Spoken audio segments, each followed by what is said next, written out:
Okay guys, so I'm going to take you through what was my final back and biceps workout. This was 3 days before the Romanian Muscle Fest, the final European qualifier of the season. Currently sat joint with 19 points on the leaderboard. So we're in a good position, but there's quite a few lads that's competing this weekend that are also in a good position. We guarantee qualification with anything in the top 5. There's other permutations that will also see me into the top, into the Olympia, including if any of the people behind me fail to place as well. Or, indeed, if one of them wins, because then they'll come out of the point system. So, first exercise here, and I'm just explaining to one of the lads that's watching me what it's doing, because he asked me if he was doing the front delts. Now, the front delt, when you stand up with a bar, lifting a bar up, is basically completely the opposite movement to this. And as some of us will know, each muscle does have a pair. So the front delts work opposite the lats. So this one, we're actually stretching the lats at the bottom and driving through and contracting them as we pull the arms down. So the opposite to the front delts is engaging the lats. Does warm them up, gets them primed, and I generally then move on to a pull down. Okay, so here's the pull down. I have got my training partner Herman. You'll notice he's twisting the wrist a little bit here. I'm just trying to encourage him to keep the wrist still, keep the elbows tucked in, and just focus on squeezing through the lat. You'll also notice that I'm only getting him to really pull the elbow down a couple of inches below the shoulder and not actually back towards the ribs, because that's when you see the lats coming down here. If you go any further, you'll see that rhomboid, the shoulder blade come further back and the rhomboids engage more. So it's an isolation for the lats. It's not about full range of motion for every muscle in the back. We want to really work that lat at its shortened range and contract and squeeze it. During prep, I'll do anything from 2 to 3 warm-up sets. I'll tend to do a set of around about 10 to 12, possibly leaving 1, maybe 2 in the tank.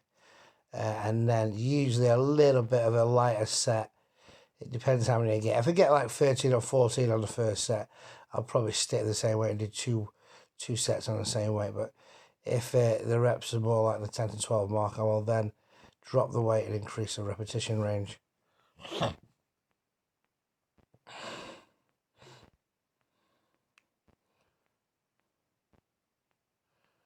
Just a couple of different angles of the same thing there. So moving on now to T-bar row, a really old school one. Now I personally like to use this V-bar, especially when I'm trying to target the lower lats. And I'm pulling it right into my ribs, keeping my elbows tucked in, trying to squeeze on lower lats.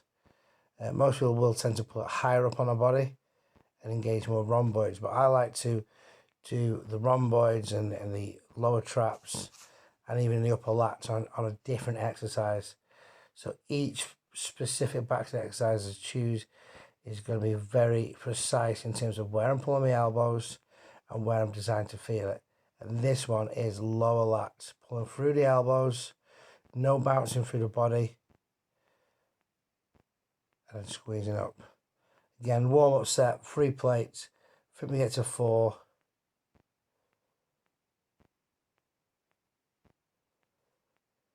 And then once we, again, 2 sets on there. I think they were both about 14 to 15 set 1 and maybe 12 to 13 on set 2. I didn't actually drop the weight on that one because it felt quite comfortable. Now these are what you call meadow rows. Now you'll see at the moment Herman is actually pulling his elbow back towards the sort of left hand side of the camera as he looks. Now the idea of this exercise is to keep the elbow in line with the actual T-bar to hit the upper back. So hopefully we'll get a better demonstration when I come onto it next. You'll see the target. I tend to put my foot in the bottom here where the T is, or at 90 degrees. Rest some weight on my supporting knee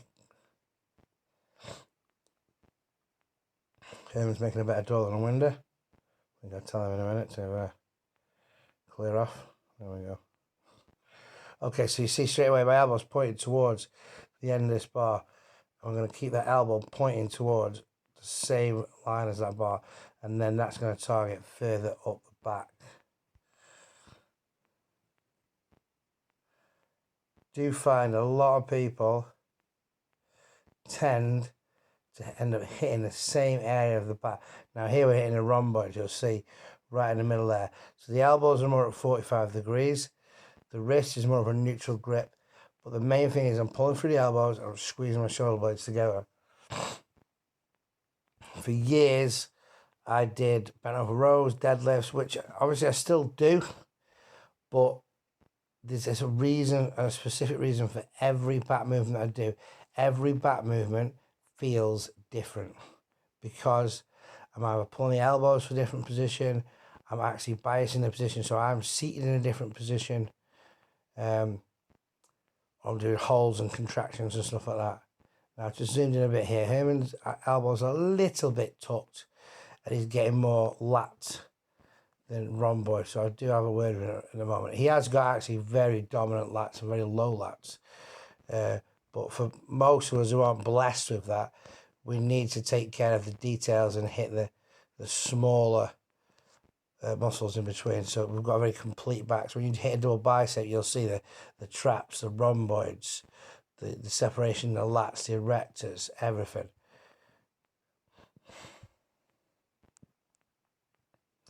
So let's go with this one. Again, just easing the way up. I think we might do 3 sets on this because the second set wasn't as heavy as I thought it was going to be. I actually pyramided the weight up this time rather than doing a heavy set first, just because of how it felt. And also with this one, I will tend to get some kind of cheat reps towards the end. So I'm leaning forward and I'm not using any momentum of the lower back. My chest is staying exactly where it is. And you can see all the muscles squeezing together, the rhomboids. I'm trying to basically squeeze my vest in between rhomboids. That's the main focus for me of this area. And that is something that I've actually been able to work on quite well and make some decent improvements. So when I do my rear double bicep or my 3/4 bicep from the rear during posing, it is evident that I've got more detail going on in the back, more complete.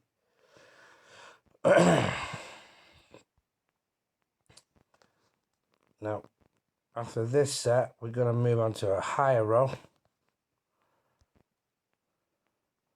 So you can grab it wide on the D-bars, you can grab it just a little bit in.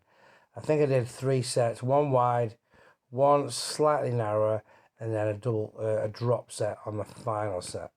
I'm not sure if this is the drop set or the second class set. But I'm leaning further back now, and now I'm aiming for the traps. You can see the traps now squeezing together.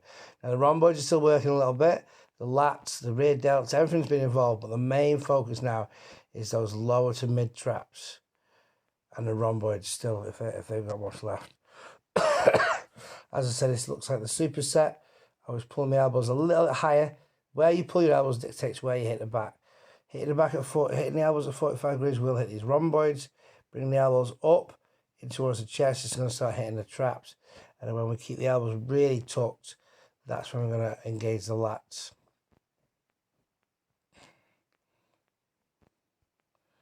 Okay, the final back exercise we did, hang on one sec, was cable deadlift. Now, I'm not a fan of trying to go too heavy on the deadlifts at this point, and we can isolate these muscles better on here. So as you can see, I'm keeping my chest up even as I go forward, but as I come back, I'm really lifting that chest up, really squeezing all the muscles together. You can see the erectors right from the bottom of my trunk, well, the top of my joggers, all the way up into like basically where the rhomboid starts. And that's what I mean about not leaving any gaps. There's no gaps, there's muscle everywhere. When I pull them shoulders back, the lighting's not great there, but you can see that Christmas tree in the back and the feather in the lats. I think I struck a pose here and the camera fell off. Right. Bicep curls. Now, I've done a lot of heavy stuff with the biceps. i.e. all your pulling movements. I have had a couple of bicep injuries, so I do prefer to work within a higher rep range. I always find it gets much better pumps anyway, to be honest with you. You do need a certain time and attention for the biceps. So we've gone from a single arm spider kill, killing behind your head, which is where the peak contraction is, and that's the hardest part, to a concentration kill, which is still pretty hard at the top, but not quite as hard. And you can just get a little bit more leverage into the movement. And then we finish off with a seated kill, where we can use a little bit of leverage and squeeze up.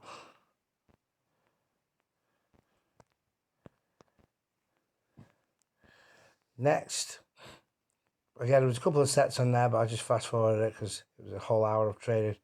I may post up a video of it speeded up so you can see every set. I think the entire workout that I recorded lasted about 54 minutes, probably an hour and 25 once you taking out some of the stuff that I skipped.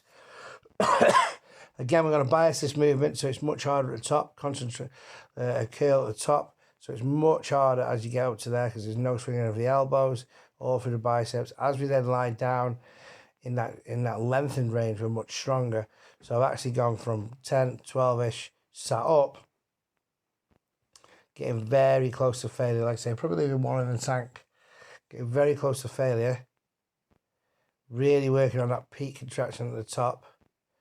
Very little elbow movement. And then when we fail on that, again, it's just lie down and curl again.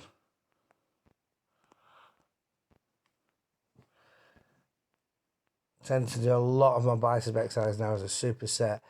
So I can use a weight that's probably 80% of what I would normally use, but I'm supersetting things in a way that when I fail in one position, I can probably go to a different position and almost be fresh because those fibers haven't been engaged. Final bicep one is a cable concentration curl. Oh, went too far.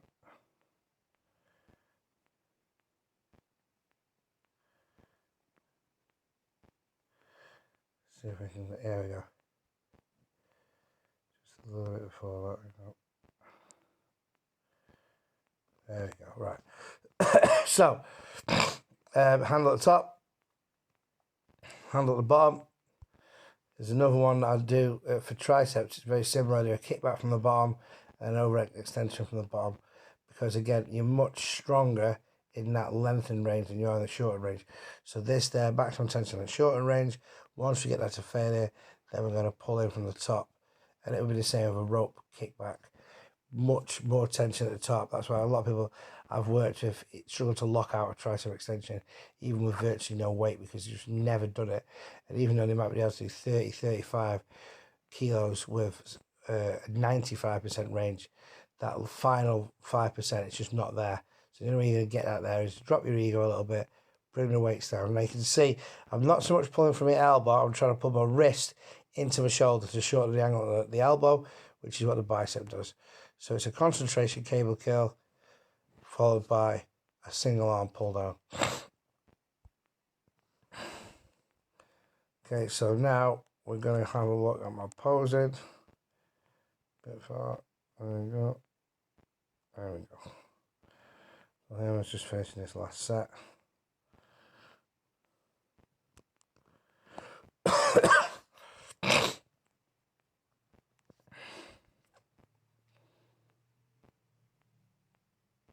Very important you get that. It's easy to just pull from the elbow, use the lats, but really try to pull the wrist onto that shoulder as best we can.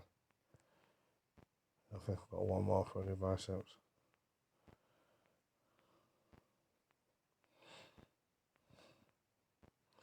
Yeah, the old left arm.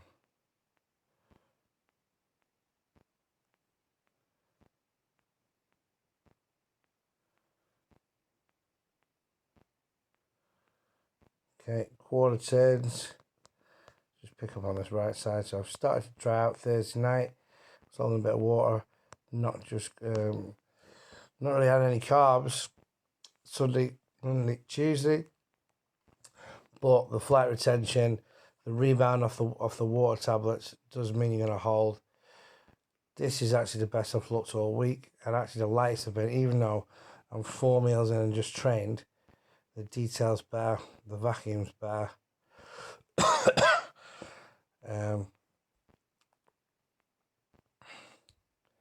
And the condition of the skin is much drier. Still retaining some fullness.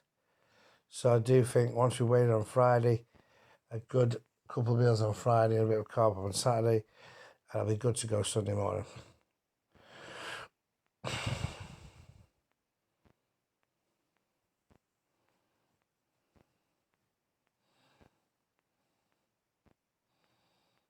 So, okay.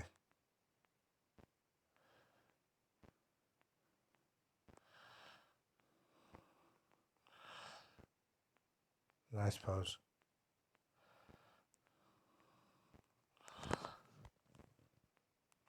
And that's it. That's 3 days out from Romania Muscle Fest.